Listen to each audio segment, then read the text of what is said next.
Ow. Welcome to Scrum Masters of the Universe. Unmute there. All right.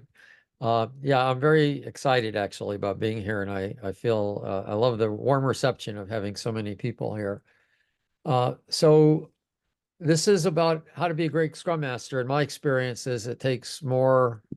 Sure, I'm sharing. Here we go. It takes more than just knowing Scrum, and I'm going to talk about some things about this. So just a hair about me, not too much. I've been around the block a long time. I was not at Snowbird, the original Agile Manifesto signing, but I was at the 10th anniversary of it. And the reason I think I was asked was because David Anderson and I had created Lean Kanban University, of which I'm no longer affiliated. But I've been at the forefront of a lot of things: XP, Scrum, patterns, Lean Flow, Safe, value stream management. I don't do anything with Safe now either for a variety of reasons. Discipline Agile, when I joined the PMI, I brought in what I called my Flex system, worked with Scott Ambler and Mark Lines. And unfortunately, that stuff's kind of getting embedded, I think somewhat lost inside the PMI. But if you have an interest in Discipline Agile, let me know, because that's something that's still kind of in my work. I've got a variety of books I've written, and there's also this being an effective value coach. I'll talk about that a little later because you can get a pre-release copy online. The purpose of this talk is basically to become aware that there's a lot to know, to get you interested in learning it, to give you a path to learn it. Okay. And that you can also learn it in stages. So I've been called getting a drink of water from a fire hydrant more than once. And that's because I'm like getting a drink of water from a fire hydrant. So if you feel a little overwhelmed or there's a lot of stuff, uh, don't worry. I'm going to actually give you some paths, places where you can get a lot of self-learning and even some guided self-learning at no cost. Plus, if you want to join some of my advanced things, that as well. And the intention is to get people the information they need when they need it. See, this is one of the things. The approach, and I see in a lot of the agile spaces, is either it's like, well, Scrum purposely incomplete so you can fill in the gaps, and Safe where they just throw so much at you, it's overwhelming. Neither of those are good ways of doing things. Uh, so what some of this talk is based on this. I've worked with Scrum. I think the first team I coached in Scrum was around 2001. It might have been 2000, but I think it was 2001. And Scrum has these, it was designed from or inspired by, maybe is a better way to say it, the new product development game, where basically it was designed around cross-functional teams building new products, which meant they could plan ahead. In those days, it was 30 days, uh, focused on a regular product or project. It was the new product. So it was actually started with that. Scrum, of course, can be used in many, many places other than building products. It could also be used for projects. It could be used for any number of things. It can be used. There's really no limit to where it can be used.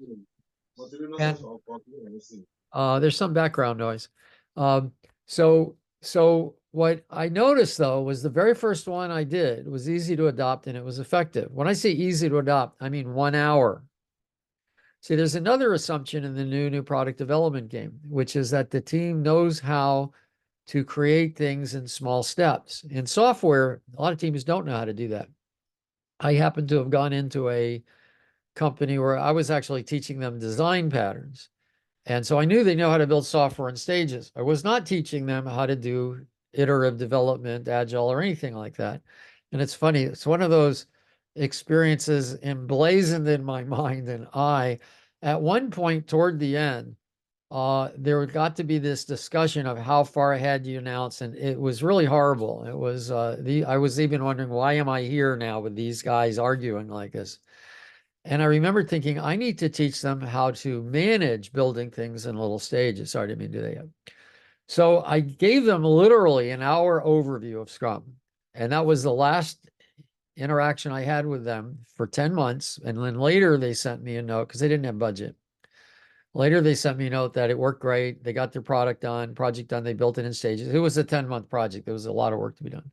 So easy to adopt and effective. But of course, sometimes it's hard to adopt and ineffective. So what's the difference? Why is one? And I'm going to suggest that the difference is two major factors. is it fit for purpose? That's why I put the fit for purpose up there. You have cross-functional teams, plan ahead, focus on a product, and you know how to break things down into little pieces. It does not take a long time. Unfortunately, in today's world, we don't see this a lot. We have people working on lots of things. They're doing maintenance. It's not a new product. They're getting interrupted all the time. So there are some other things. If it's easy to adopt and you don't know all this, and I'm going to give you a little bit of this, it's easy to adopt. It's reasonably effective because you can make it better knowing these.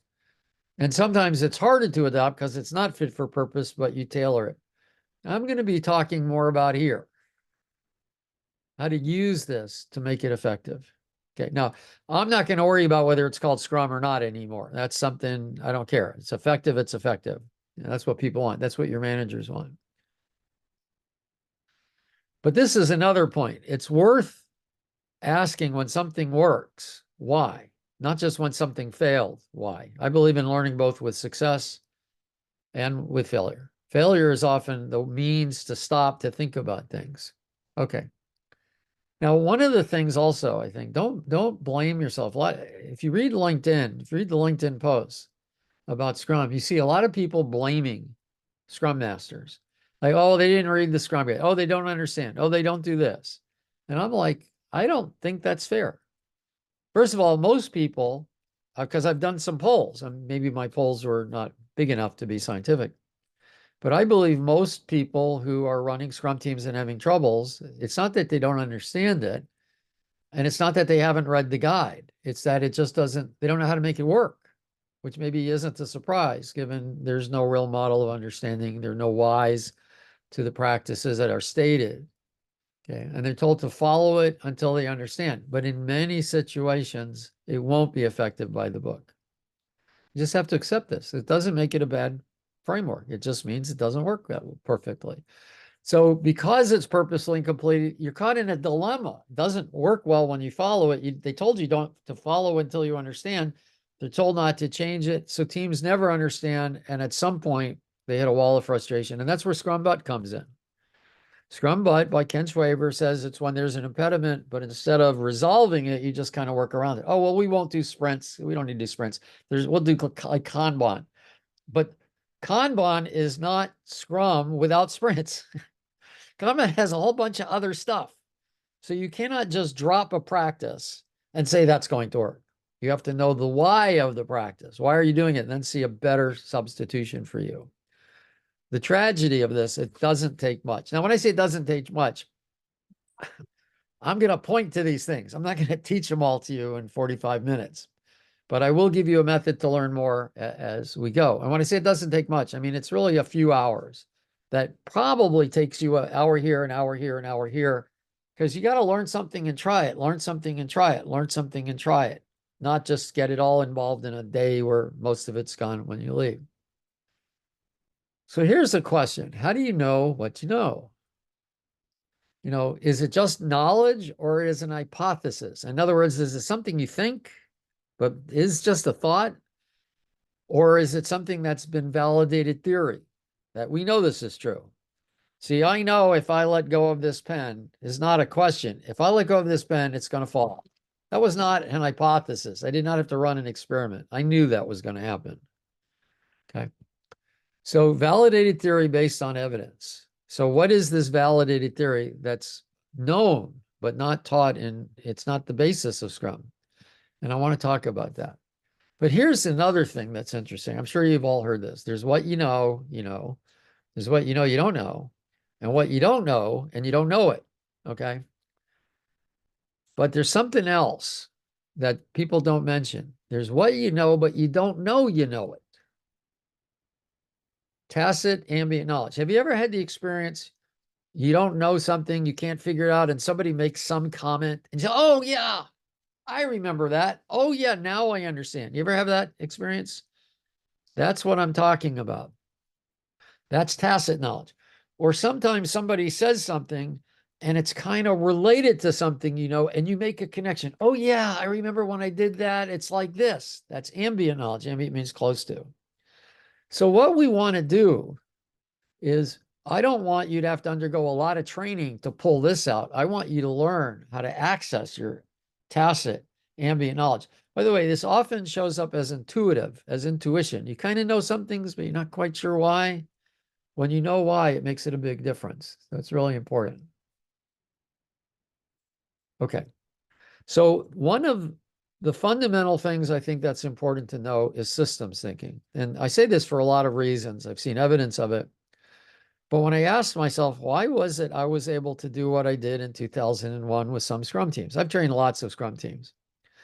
And I came into the Agile space. I learned systems thinking in the 80s, and I learned some other things that I think are very important. Actually, yeah, it was the 80s, 88, 89.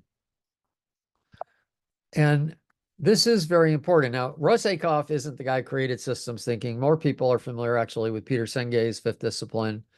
But I love the way Akoff talks about it. So I'm going to start with this, that, you've got to figure out the right problem to work on.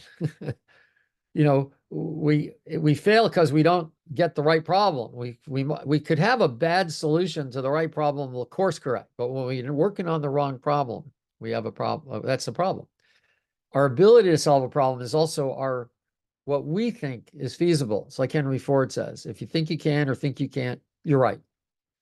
So if you don't think something's possible, you're self-limiting what you can know. Okay. And you rarely, and this is really the key, you rarely improve an organization as a whole by improving the performance of one or more of its parts. The idea that you get Agile at scale to work by getting teams fitting together and working up is actually not a good approach. I'm not going to go into that today, but it counters a lot of well-known large-scale design and networking principles. I'm a big fan of Christopher Alexander's timeless way of building, and I have videos on that too, but I'm going to do a public webinar on that sometime soon. Something I teach in my ACE program. So you've got to look at it holistically, and that's part of what systems thinking is about. Systems are defined by the relationships between the components. See, if I took the best parts of the best cars and put them together, I'd have a pile of junk. I've never tried it, but I'm pretty sure that would happen, and you could easily see why. Carness exists in the system as a whole.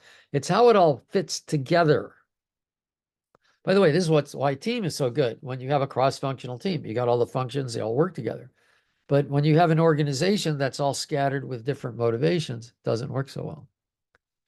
So the essence of systems thinking, this is not all there is, but it's a system defined by the relationships between the components, not the components. That's why great teams by themselves will not get you a great organization. The teams have to work well together. And notice, by the way, that the way teams work together is different than the way teams work inside a team. Inter-team and inter-team are two different things. Fixing one part will not help the other. Silos. In an organization with the silos, you might fix one silo. It doesn't help anything else. So again, this is a holistic view. This is an important one, especially for Scrum Masters. The system causes most of the problems. And therefore, you need to manage the system. In fact, the role of management I'll talk about later is to improve the system. You've, I'm sure, been in this situation. If you've ever worked where your team is scattered all over the place, and maybe you even have developers and separate testers, which is not a good thing, then it's harder to get testing and development done. It's not the fault of the developers or the testers. This is one of the great things about Scrum is you don't have developers and testers. You have the team. It's really good. But if you don't have that, then that's causing you problems. The thing to remember is when something goes wrong, then you don't look for someone to blame, which is called human nature. You learn this as a kid from your parents, probably unintentionally. Something goes wrong. Okay, who did this? Who broke this? Who tracked mud in the house? Things like that. So we have a lot of emotional attachment to feeling that we're being blamed, and we turn it around on people around us. We got to learn not to do this. As a Scrum Master, you've got to look what caused these people to act ineffectively. In other words, you don't say who to blame. You say what caused the system, the way they're in, to act ineffectively. This could also have us break up silos.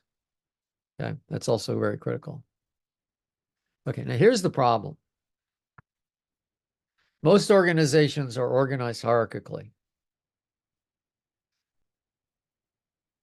And notice what happens when you're a manager. You're going to look to see, who are my people? How are they working? Are they busy? Are they occupied? Are they working on the right stuff? But they're very localized to something. Okay. Who's managing the value? See, these guys, these people are managing their silos or their teams. They're not managing across the thing. Remember, fit for purpose. If one team can do it, then this is all maybe in one place. But most companies have most teams having to work across the organization to some extent. And this causes a variety of symptoms and problems. So there are two lessons here. The situation we're in can affect us, and delays in the workflow. If you're working on lots of things, what's also going to happen is you're in multitasking, and that makes you less effective. So we have to be careful of that. So removing delays in the workflow is the key. This is the thing. These are the first sets of eyes you have. Too much work in process causes delays. That creates work. It also causes us to waste our time. Somebody misunderstood the requirement. You ever have this? You misunderstand the requirement. You go, they're working for a long time. Days later, maybe a week, maybe it's the end of the sprint. You discover they were working on the wrong thing. All that time wasted. This is why feedback is so important. If we work within our capacity, see, too much work in process has us multitask. It creates waste because we don't get things done. But when we work within our capacity, we get quick feedback, eliminate waste. So this is where we want to be. Now, Scrum addresses this to some extent. It addresses this by saying we're going to time box how much work we can do in 2 weeks, right? So theoretically, that works. Well, we got 2 weeks worth of work here. Let's get it done. But some teams, what they do is they just open up a lot of stories.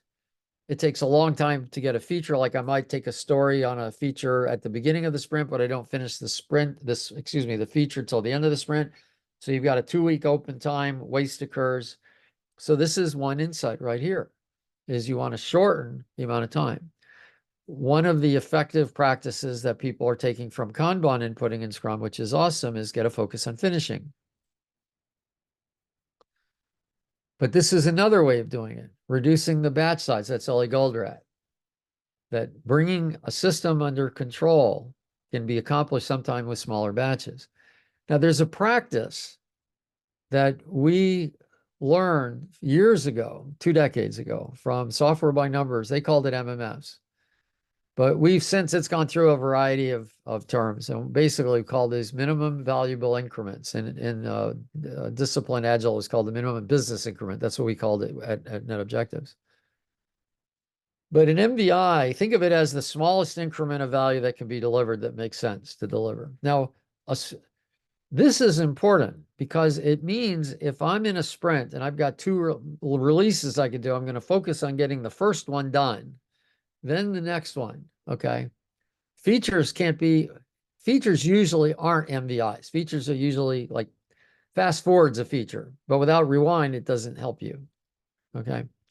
So epics are too big. So the MVI is the right size, and it's not about doing less, it's about delivering value sooner. So in Scrum, you should say, oh, what increment can we build soonest and get it out the door, not wait till the end of the sprint?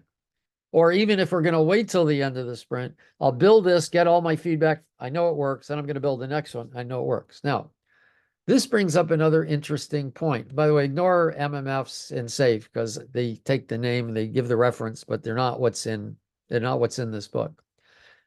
MVIs are kind of like MMFs, except we expanded it. We also make sure you know all the different players involved that are there. But see, this is the key.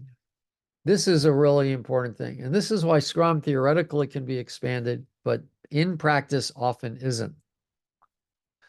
We do not think and talk about what we see. We see what we're able to think and talk about. This from Edgar Schein. We all have filters. This is normal, how we view the world. We have so much information, we can't see it all. So we have these, what we call heuristics. What am I going to pay attention to? And what we think and talk about is a filter, because if we're not thinking and talking about it, it's not hitting our consciousness. We only see what we think and talk about. So our mind filters all this out. This is important to know. So yes, we need an agreement what Scrum increments are. If we just use the term increment, it's open for conversation. Is it the minimum valuable increment I can get out the door? Or is it the Scrum increment I'm going to release at the end? So having a conversation so people are clear. I prefer a different term, to be candid, because if increment is used in the Scrum Guide, they mean it one way, and then not everybody's going to agree. Seriously, I have seen companies use this concept alone to revolutionize not a team, but like 300-400 people. Okay, I've written case studies on this. Okay. So here's another piece. Experience without theory is blind. Deming talks about it as you can't understand. Experience really doesn't teach anything. Inspect and adapt. Okay, I fixed myself in this case. And when I have years and years of experience and I find myself in this situation, then I could figure out what to do. But when you have a model of understanding, you could figure out what to do because of that model. And that's critical. And I'm not going to go into this. There's a link here, but I want to talk about this example. So actually, when I send this to you, you can actually take some of the links that are there. This is an amazing, amazing story. I'm just going to summarize it. I'm not going to read it here. The situation was this, though. Okay. So it was 1847. There was a hospital. And I'm going to now take this off because I don't want you to be reading it. I just wanted to set the situation, this link. I'm going to send you this PDF with links on it. So there'll be a lot of things you can do. Anyway, Ignaz Semmelweis was the physician in charge. He was a physician and he was in charge of these two maternity hospitals. And one maternity hospital was for kind of the upper class, and it was a teaching hospital. And the other hospital was for kind of just working people who didn't have any money to pay. It was a free hospital. People at the upper class hospital, the women were dying in maternities like several percent, whereas in the maternity ward for the poor, very low rate. And he wondered, why is it? It's just the opposite of what you'd expect, right? You'd expect the upper class people to get better care and all that. And he wondered why this was happening, and he couldn't figure it out. And then one time, but he started tracking information. So he was using empiricism. He was getting evidence. And then one time he went out of town for a few weeks. And the maternity death rate at the hospital for the richer people dropped to the same rate as the inexpensive one. Now that's weird. He knew he was not a serial killer. Why, when he left town, did the maternities, the death rate, the mortality rate of the two hospitals become even? And he thought about this. So he thought, well, what's different when I'm in town versus when I'm not in town? And the difference was when he was in town, this was a teaching hospital, as I mentioned, they did postmortems, which meant the doctors were doing autopsies. Now, I'm not saying they didn't wash their hands like with soap and water, but they didn't disinfect their hands with lye because it took a long time. And even though there was no theory of germs at the time, he was just trying stuff, and it worked. Once he instituted a process of people wash their hands with lye, the mortality rate went down to being about even. The problem was this: he had no theory to explain it. Germ theory didn't exist. Why did this work? Nobody knew. It did work. What's interesting is that nobody did anything about it. They did not adopt this practice.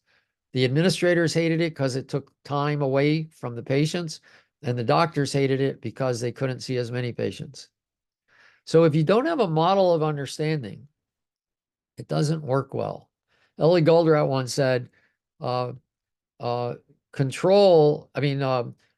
understanding that control is less a factor. I'll get to, I can't remember right off the top. I'll get to, but he talks about you need understanding. Otherwise, you're going to go back to your old habits. So this is really, I'm going to introduce what I call the factors for effective value streams, which is how you can tell if something's better or not. And he claims, and I agree, I've seen this. I've worked on this for 20 years now. I didn't quite get it until 2019 when I read the book, The Choice. It's brilliant. The root cause. So I know Scrum is based on empiricism, and yes, we're in a complex adaptive system, but he's saying there are a few connections, cause and effect, in knowledge work. Now, he doesn't say we see them. Obviously, we don't see them. In a complex environment, you can't see everything that's happening. You can't see all the interactions. But I want to point this out. I would suggest experiments only are needed with the product. In other words, we may need to fail fast if our product to see if our product is valuable, but we shouldn't need to fail fast whether a change to the workflow will be an improvement. Complexity obscures us from seeing all the things. Let me guarantee you this. If you have people who are working together and you throw them in different time zones and they're supposed to be collaborating on a daily basis, they're not going to work so well as if you put them together, or at least in the same time zone. If you have a person working on 5 things when they work better working on one thing, they're not going to work as well. Those are absolutes. If you inject delay, interrupt teams, and you've seen this as a Scrum Master, right? You've seen managers come in and inject delay, demean people. That is not something you have to run an experiment about. When I'm driving in my car and I decide to change lane, I'll say, oh, I'm going to run an experiment, see if I hit somebody when I move into this lane. No, I know how to do it. I do it. Complexity makes it some other things obscured. But as I try things, I can learn what's complex and what's affecting me so the improvements emerge. There are also 2 types of predictability. There's micro predictability. Is it going to be red, green, black? I don't know. That's micro predictability. I got this from Don Reinertson. But we know more money staying at the table in general. That's macro predictability. So we don't have micro predictability, but we do have macro predictability. Now, I'm not going through. One of the things I'll point you to where you can learn more, I'm just picking one. From all this, I have kind of selected, observed, saying there are first principles. The first principle is a principle that basically stands on its own, like delays in the workflow and getting feedback and taking advantage, and delays and taking advantage less and cause waste. This is true on its own. Consider that for a minute. Where did delays in the work just stopped for a few days, then we came back to it, or that makes people unavailable, or I didn't get feedback, so we worked on the wrong thing, or we didn't take advantage of something we could have. This all creates extra work, doesn't it? It has us waste our time. This is what I mean by first principle. There are 9 others. I zoned them out because I didn't want to see them. I'm going to show you where you can get more information on these. Now, when you take these first principles, and this is what I did after I read the choice, is there are what I call factors for effective value streams. These are not first principles. These are kind of like guidance. These are what make value streams effective. So one of my favorites is this: getting actionable feedback quickly on your product and how you are working is a good thing. Why? Because it counteracts the delays that I'd mentioned. Again, I've picked 10. There are more than 10. There are more than 10 first principles. But when you get too much, you get overloaded. So this is a good starting point. Here's my contention. And I want to consider this and take questions on this if you don't agree or you're having troubles connecting the dots. I suggest, because I've done this, I've helped other teams do this. This is one of the things I do, that we can use first principles, factors for effective value streams to make things fit for purpose. In other words, if we know the why of something, like why do we like cross-functional teams? Then if I don't have a cross-functional team, can't get a cross-functional team, or it's possible it's not a good idea in this situation, which does happen, then I can overcome that. There are things I've come up with, and others too, shared team member, borrowed team member, where I get the intent of the cross-functional team. So I also need to know the hows and whys. Should I use sprints or daily time boxing? Sprints are not universally applicable. You ever been on a Scrum team where they're getting interrupted all the time? You plan 2 weeks ahead, but man, you get interrupted and you can't do it all. Not because you're not effective, but because you're getting other things happening. How do you deal with interruptions? How do you work with management? These are important things. How do POs, that's supposed to be Scrum Masters, teams work together better? Can you relate to what I've been talking about? I'm just going to pause. You can put things in the chat if you want to. I'm going to take a quick look at that. Yeah, this is great. Any questions? Al, do you want to be taking questions live or from the chat? I can take them from the chat because some I might want to defer, but just throw them in. What I really want to know is you can relate to what I'm saying. I'm trying to show you both the problem you end up in and a path out. Now, I could talk maybe 10 times faster and get this done in an hour, but I doubt I'd be understandable. So I'm really trying to lay the framework, the groundwork for this. And then I'll show you where you can get the information. Okay. So this is that quote I was looking for. Comfort zone has less to do with control and more to do with knowledge. People resist because they don't understand why, or it's an imposed change. So we want to understand this. I love Jeff Dunham's comment, a good tool improves the way you work. A great tool improves the way you think. So I'm giving you tools to think better. I think that's an important piece. We have a question. How do you deal with constant interruption? Well, The context is a software environment, so non-software. okay, well, one of the things is who's interrupting you. So this is, let's go look at this. So this person is interrupting me. But remember, the other piece of this is to believe that people are good. And if they're causing you problems, it's not because they're malicious jerks. I'm not saying there aren't any malicious jerks out there, but they're not as many as you think there are because they just show up that way. But then we realize, well, what's the situation they're in? Remember, they're under pressure. They have people yelling and screaming at them, so they can yell and scream at you better. So you get the downstream yelling and screaming.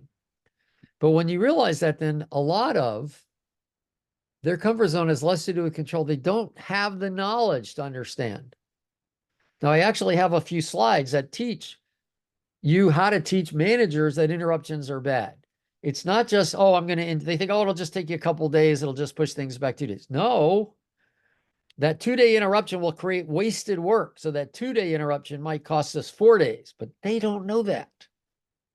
Now, if it's really critical to make that decision, then they would. So that's a great question. And that's how you can use these. That's how you can use what I've been talking about to not only know it yourself, but then to explain others. Okay. So this is where management's important. Boy, perfect segue here. So what's interesting is Scrum was inspired by the new product development game by Nonaka and Takeuchi. Nonaka, 2 years later in '88, wrote this thing called Toward Middle Up-Down Management. We talked about business intention, the development, creation. Middle management was supposed to be enabling this, and as time goes on, you continue to improve this. This was in an article in Harvard Business Review. You can Google it, you'll find it. Toward Middle Up-Down Management, Accelerating Information Creation. And this has been ignored. Management's role in the Scrum world has been ignored, except other than to vilify them, chickens and pigs and other stuff, which I think is really detrimental. Management and teams have to work together to fix the system. The teams know what's going on, but management has the overarching view. Remember that value stream picture? Teams can only influence. Managers can actually help make change. Okay, now there's another important piece. I talked about value streams in development. There's also the customer value stream. In other words, we might have a system, but people go in and out of it. Let's say you want to do a financial investment. You get on your computer, you'll log in, you'll set up your account, you wait for the system. You then, oh, it's interesting. I'll go off and I'll read the newspaper, maybe investigate something, then I come back. A good example of this, a very simple one, is we call this the customer journey. But an example I like to use because I was part of this, I bought a refrigerator, not this model, but something like this. It's really cool. It's got a door on the door. Why is that cool? No pun intended. It's cool because if you only want to get drinks out, you just open this door, the coldness is sealed in. So what's interesting about this is two things. First of all, it saves me money because I'm not opening the refrigerator, losing all the cold. But it makes my life easier because I stock the drinks that I get at a lot often here. So what I have here, I've got milk for me and I've got beer for my kids. They're adults. And, you know, it's great, you know, so I don't drink alcohol too much, but I love giving my kids stuff. So this not only is more effective for me, it actually creates new opportunities. Think about the iPad and the whole music thing that Apple did. They changed the whole customer journey of music. So this is another area that Scrum Masters. I'm not saying your job is not the PO, but if people aren't attending to this, you got a problem. And that's part of the Scrum Master's job is to help with that.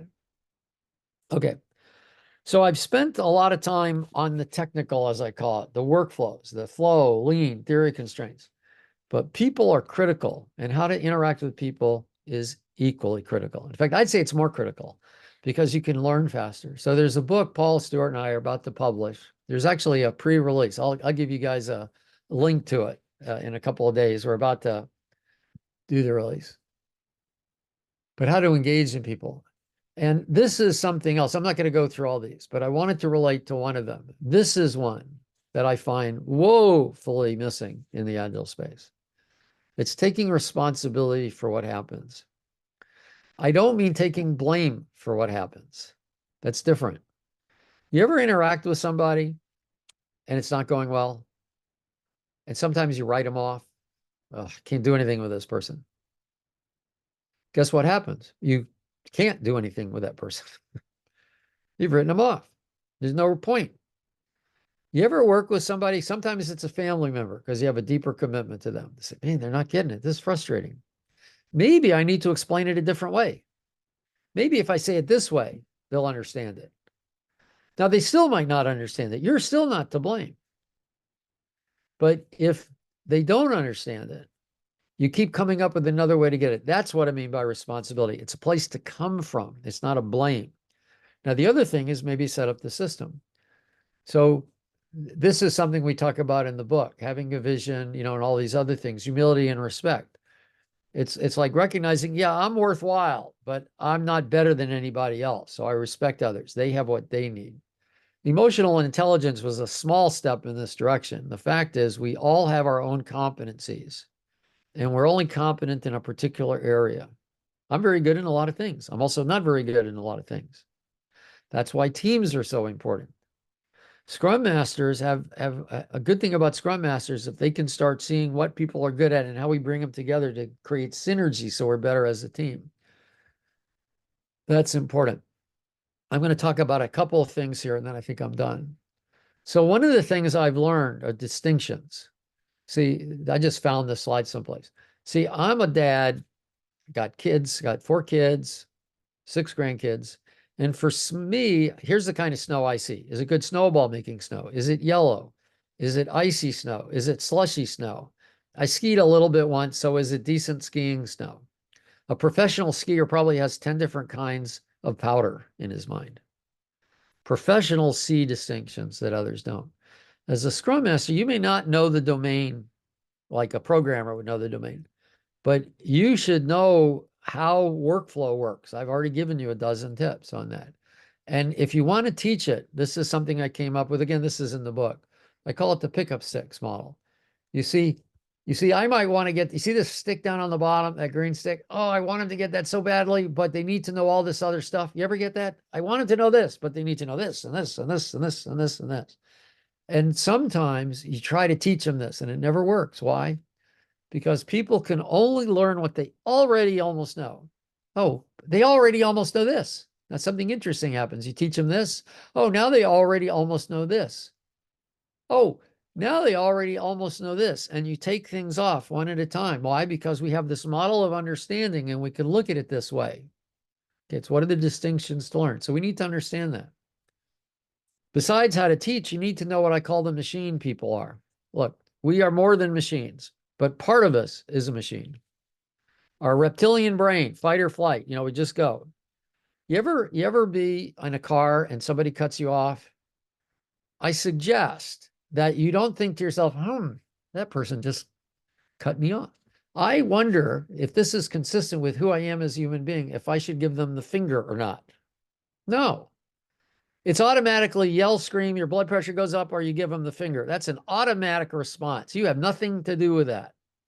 Now, I'm not saying you're not responsible, because you do before you give, it's quick, short period of time, but you have a moment in that gap to take action or not take action. So I'm not saying you're not responsible, but that machine is there and that's working. So we have these triggers. That's what I mean by trigger. Okay. I'm real clear where my triggers came from. My triggers came from when I was not a popular, I was about to say high school, but I wasn't popular in middle school or elementary school. So I was always picked on. I wasn't bullied much. Actually, I was bullied a little bit, but not too much. So anything that reminds me of being triggered, like somebody cutting me off, is an automatic response. And it's taking me years to get rid of it by noticing it. There's what we look at. You'll say something and I won't hear what you said. I'll hear what's in my head that you got evoked. See, this is the thing. You're not listening to me, really. And I'm not listening to you either. Bertrand Russell, I think, said the biggest problem is with communication is we think it's taken place. No, what you're listening to is the conversation about what you're hearing. That's what the conversation in your head. Maybe the conversation in your head now is what conversation is he talking about? That's the conversation I'm talking about. This is what we call listening, our listening. This comes from Fernando Flores. I studied with him for a couple of years. So we listen not to the other person, but to the listening based on what we've heard from them.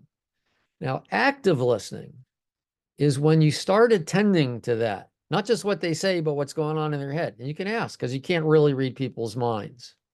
You really cannot read their minds, but you can get an idea what's going on with them. Body language also helps. And this is where something that I got this from Fernando. It's something we teach in our coaching course, is what I call active speaking. In other words, if I can find out that you're thinking and talking a certain way to yourself, then that's what I want to speak to, because that'll be more effective. So there's a lot of coaching. And one last thing on fear. We talk about fearful environments. Let me point to the biggest fear, or I'll have you. You don't really have to do this. But if I said, raise your hands and point, put your fingers on your temples, you are now pointing in two directions on where most of your fear lives. Yes. That is really where our fear lives. Our fear is about how we look, what's going to happen to us, and all this. The environment may be dangerous, but unless you've got lions roaming the hall, it's not as scary as you think it is in here. And this is important to know from a Scrum Master. Fear is always always under anger, which means if somebody's yelling at you, they're afraid of something. And if you're yelling at them, you're afraid of something. Now, when you're afraid of them, when you have fear, there's something you can do. I have, again, in the coaching book, we talk about how you can alleviate that fear so you can be more effective. Because when you're in fear, your brain shuts down. It goes back to the Abdullah Mugada, you cannot think. And they cannot think. So when you know they're afraid, you talk to them differently. And when you know you're afraid, you have to take a breath and calm down. Useful stuff. Okay, so here's the summary. When we have a model of understanding, we can get the right information in the right amount at the right time, figure out what practices will work for us. Remember that first diagram? We can at least move to fit for purpose. May not be Scrum anymore. I don't care. If you want to give it a name, I don't care that either. I call it Amplio Scrum just to give it a different name, but I just soon call it Scrum. Collaborate effectively with management, because we can talk about what works for us. We can have people understand from the beginning by using their tacit and ambient knowledge. We don't have to follow until they understand. There's no need for immutability other than following first principles and using factors for effective evaluations. But that's not my opinion or your opinion. We can talk about it. Figure out what works with confidence. Okay, now I want to talk about two things to close, and then I'll have another about at least a few minutes for questions. So here's a place you can go to, and these were in the chat. This is what we call the Amplio system visual. So I'm going to close this for a minute, close that for a minute. Okay. So one of the crusades, I guess works actually, I'm on is how do you get the right information to at the right time? So this is a Lucid Sparkboard. You do have to register, but you don't have to pay anything, okay, to get access to it. And it's not a sales pitch on Amplio. It's the Amplio system described. It's big. It's going to get bigger. And the idea of it, we're having a mind map. This is a navigation piece. See, I can click on this and navigate. Amplio is based on the idea of using systems thinking, or this actually, this should be foundations, of which part is, oh yeah, this is like the basis, but then it's really breaking into these four pieces. Purpose, if you don't know what you're doing, so first thing you do is purpose. Then there's foundations, people, and workflows. And I'm going to pull back. And what I'm doing is I'm dumping out all the knowledge. Here's the purpose area. Here's the foundation. Here's the people. Here's the workflows. In fact, if you come in here, using Amplio to improve Scrum, so I can go here. This is a board that basically lays out a lot of the stuff I've talked about. It's a self-study. You see down this little guy down here, you can come here and you can navigate yourself to these things. So I'd mentioned these too, but I didn't talk about it. There's ways to, when you don't have a full cross-functional team. You can also come up here. I usually have presentations where it'll walk you through it. And then a lot of these things have links. So what I'm inviting you to do, I'll come back to the PowerPoint. I just had wanted you to see these. Oh, and then in fact, I have a foundations board. See, I had mentioned selected first principles, delays in workflow, getting actionable feedback. Remember, I took those two out. So this is a way to learn the foundations, hours of videos here. Again, come here.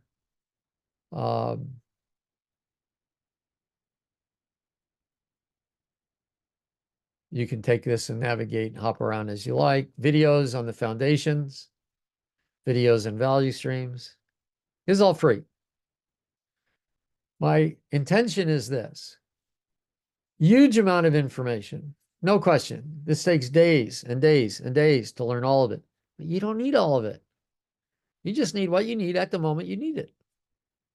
Now, eventually, eventually, I mean, actually in another month or two, I'm going to feed a lot of this into Chat GPT so you can navigate it with questions. But there's a reason that I've got this. So my invitation to you is use this and improve and use the foundations. And now let me get back to this. Then if I have any other time, I will ask questions. Oh, this right here is, I know this kind of sounds funny, but we don't find challenges first in the Agile space. Mostly we sell frameworks that are predetermined. I find that kind of insane personally. These are the 6 steps Amplo is kind of based on. Find your challenges, get the success criteria, create working agreements, recognize manager's role, maybe get a quick start, but create what we call an adaptive framework and give people the right information. So I'm committed to this because it doesn't seem others are working on it. By the way, I want to be really clear. I've never said I have the path forward. I've said I have a path forward. I love theory constraints. I love lean. There are a lot of people using these. Peter Merrill with Xscale, Wolfram Mueller with Blue Dolphin, Steve Tendon with TameFlow. There are a lot of people out there. I know those 3 are the best, but there are even others. So one last thing.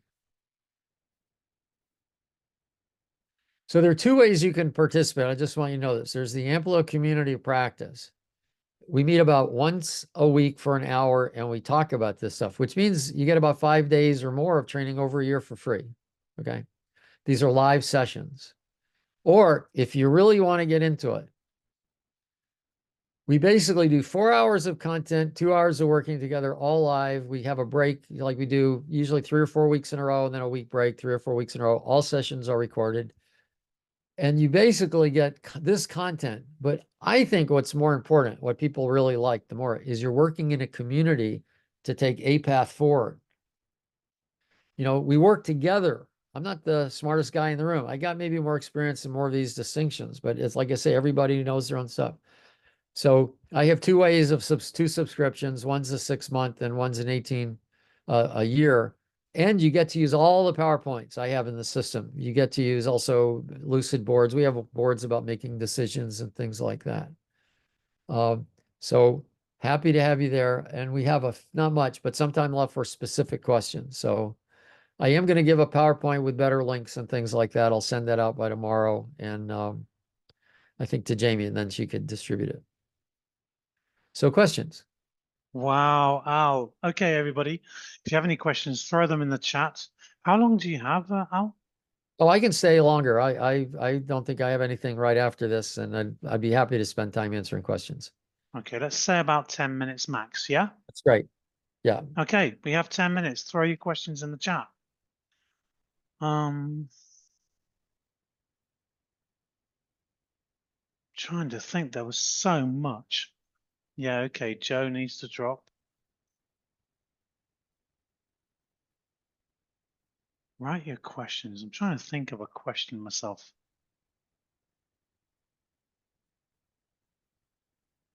I'm going to pull up something while you're thinking about it.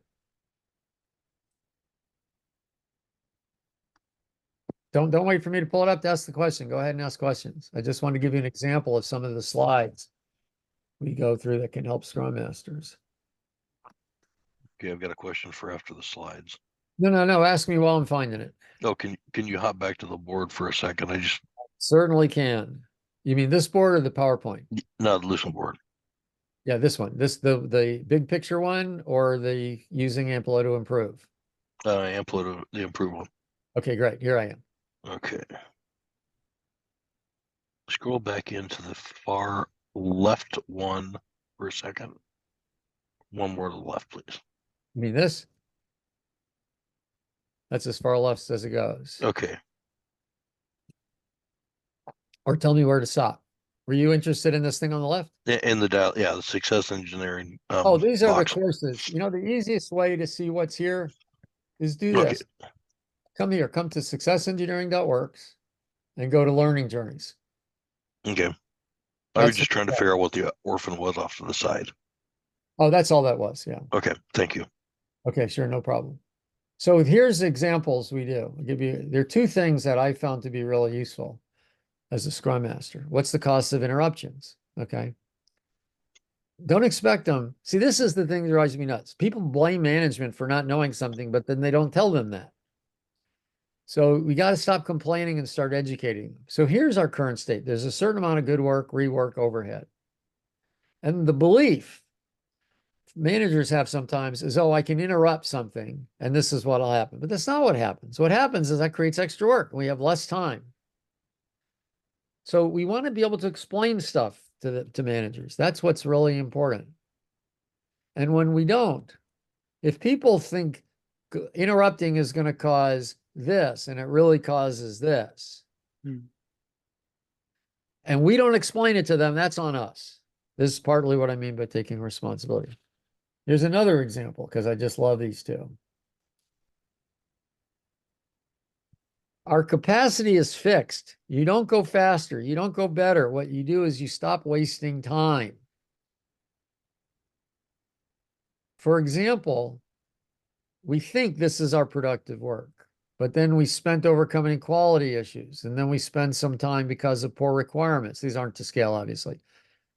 Except the productive work might be, because it's going down and down and down until then we add multitasking into it. We have very little time. And we wonder, where is it going?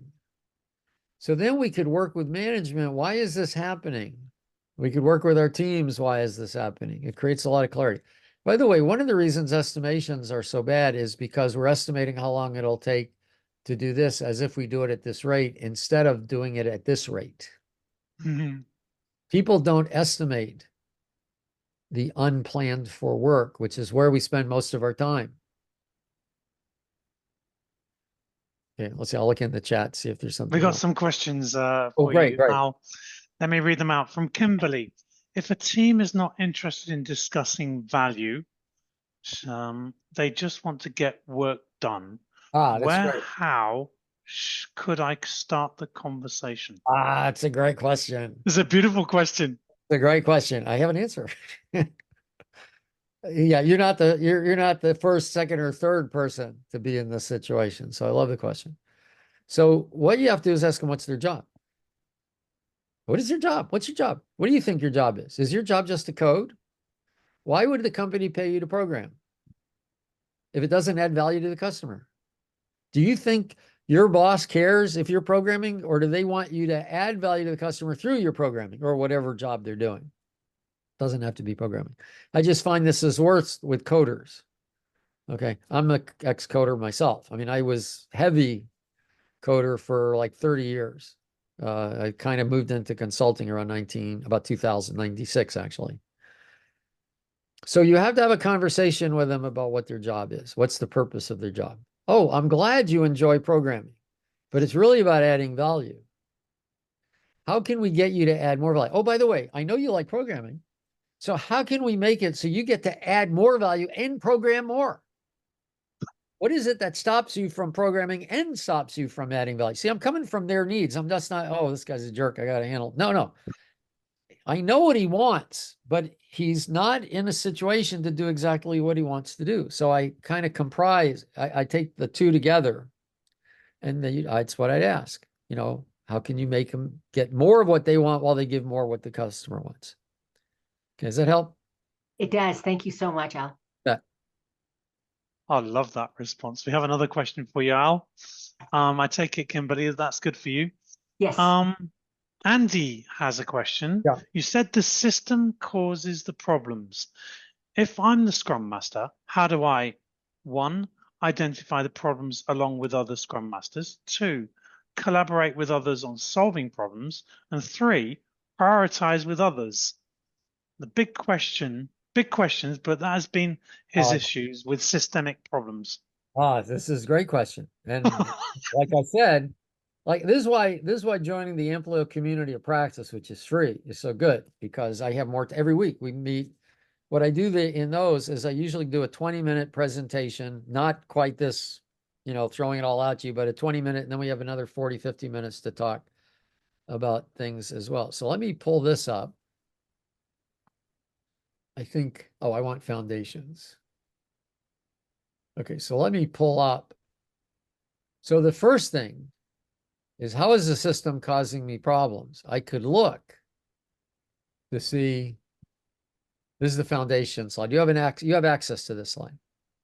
Well, go through these 10 things. I'll bet you that these are not in a positive way, that you're having problems. So you look to see, am I having problems getting feedback? Am I overloaded? Am I working on the most valuable items? Am I working in small increments? If I'm not, I'm suggesting with a lot of evidence that you're going to have issues here. You could also look up at the first principles, that they're related to each other, obviously. In fact, there's this thing here where I have the first principles, I have some guidance, and then I show they're related. You can work backward. You can say, what are my problems? These kind of relate to these. So now you have an understanding of what's causing your problem. So now you ask yourself, and I'll give you a hint. There's one thing that's insidious almost all the time. That's under the root cause of everything. It's called delay in the workflow, delay in getting feedback. And a lot of things cause that problem. Okay. I'll show you one other thing I didn't show here, but this is more for beyond Scrum Masters, but is useful. One thing I learned is this is like a way to look at a company, like focus, you know, on success. This is like the value stream idea.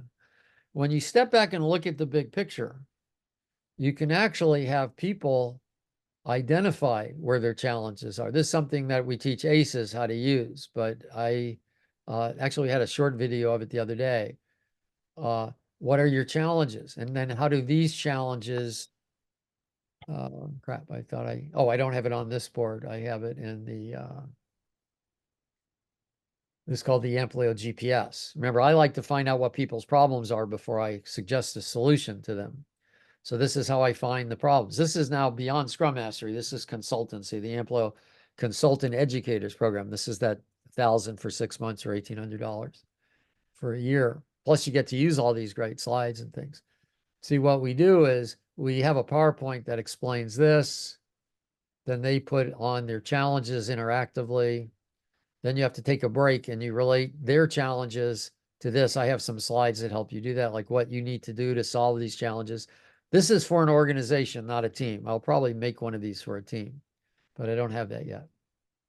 So understand your challenges, understand what laws of flow, the physics of flow you're violating, then talk about it, then do value stream analysis. See where the delays in the value stream are. See what's the cause of it. I'll give a quick example of this. Very often, the source of your problem is not where the problem is showing up. So I have these case studies, and one of them, no, that's not it. This was an interesting one. So you don't need to do detailed value stream mapping. But I had a case study in a lean course I was teaching, and the manager of project managers came, and the director of development came. This is a 100-person development group. And what they knew was that when their webs, they were building web websites. This is a ways back when building websites was a little tougher. It was like 19 years ago. And they found that about 5% of the time when they deployed it, so this is a simple value stream map. We did sales, we had development, we had deployment. There was a lot of work here waiting, a lot of work here. That's what the queue is. And about 5% of the time, they deployed it, but it blew up here. So obviously their code was crappy. Obviously the development team wasn't doing a good job. And you know what? The truth was there were some things wrong. But when we did 5 whys on it, and I explained this in this, we found out the real reason was up here in sales. How is that possible? Because there were preconditions for the systems that should have been done here. And admittedly, the development people should have been validating it, but they weren't because sales said it was validated. And that lack of work was blowing things up. Literally, 2 people in $1,000 course went back to their company in an hour conversation with sales by saying, you don't get rewarded for a sale, you get rewarded for a successful installation. So you get that systems thinking. In other words, we're not giving them money for this, we're giving them money for successful deployment. That changed sales behavior. This problem went away. $2,000 in a conversation, and they saved 20% of a 100-person development group. Okay, that was maybe one of my better interactions. But I've seen this, and I've seen this with other people because we're doing it the wrong way. We're like, most companies I go into are like driving backwards on the wrong side of the road, complaining how hard it is and how other people won't cooperate with them. Okay, sorry, it took probably longer than that. I'm fine to stay a little longer, but I know you had said 10 minutes. Sales deaths. I asked to be able to charge the rework time to someone's bonus. Yes. That got his attention. Yes. And but see, here's the point. Once we changed the enumeration method, I mean the remuneration method, then they realized it was in their best interest to make sure that successful installations were done. Okay, I don't see any other questions, or did you have another one, Marco? I don't see any other questions. I think we've got through all of them. Okay. Thank you, Al, Sure. for joining us. And it's been awesome. I've enjoyed this a lot. And you could wait until I send the PDF, or just again, Success Engineering under Learning Journeys, there's the Amplio Community Practice. This has changed a little bit, but it's still more or less the way we work. And it's free. You could register from here. Somewhere there's a register button. So you could get here for free. We meet once a week, almost every week, 8 a.m. in the morning on Tuesdays. So that's Pacific, 8 a.m. my time. So that's your afternoon. Well, thanks for having me. And please ask questions. There's also, I'll send you the link to this, a LinkedIn discussion group you can ask questions on. Okay, well, I'm gonna stop the sharing. Thank you, Al. That has been wonderful. Really enjoyed this. Such amazing content. Good. And a lot of people have appreciated you coming, especially us. Thank you, audience. Thank you, everybody, for joining us. Thank you for your questions. Thank you, Joe, for helping me, being our tech host. It was really great. It really went well. Al, will you come back? You asked me. I love talking to groups where people want to learn. You ask me anytime. Be happy to come back. Okay, let us know when you want to come back, and Okay. send us a message, and we'll set another date up. Maybe the same content in a after the summer or whenever. Or if you've got something else to share with us, that's great. I noticed that you said that there's a book coming out. Oh yeah, and you've got a pre-release. So what I'm going to do, we're going to be publishing it on LeanPub soon, but I'm trying to. There's already a pre-release, so I'm going to change it again. So it'll be a Google Docs. It'll be coaching. Oh, there's so much good coaching stuff in this. Paul and I both have a lot of experience. I was actively engaged in the personal development community in the 80s. I helped produce them. It was a volunteer situation. Paul is still involved in this, and we learned a lot of stuff about how people act, and we saw some amazing things about how trainers interacted with people. That's what we're called. They're just called trainers. And we've injected a lot of that into the book. So I'll send you by the end of tomorrow I will send you a PDF of the slides with links and where this book is. And then if you want a copy of it in another week, I'll have it out on LeanPub at like a $10 or something, because then I'm going to make another release in a month. I'm trying to get it out sooner. But yeah, I'll send that to you for sure. Okay. Okay, good. Well, thanks for having me and thanks for the reception. I really, yeah, I thought this went pretty well myself. This is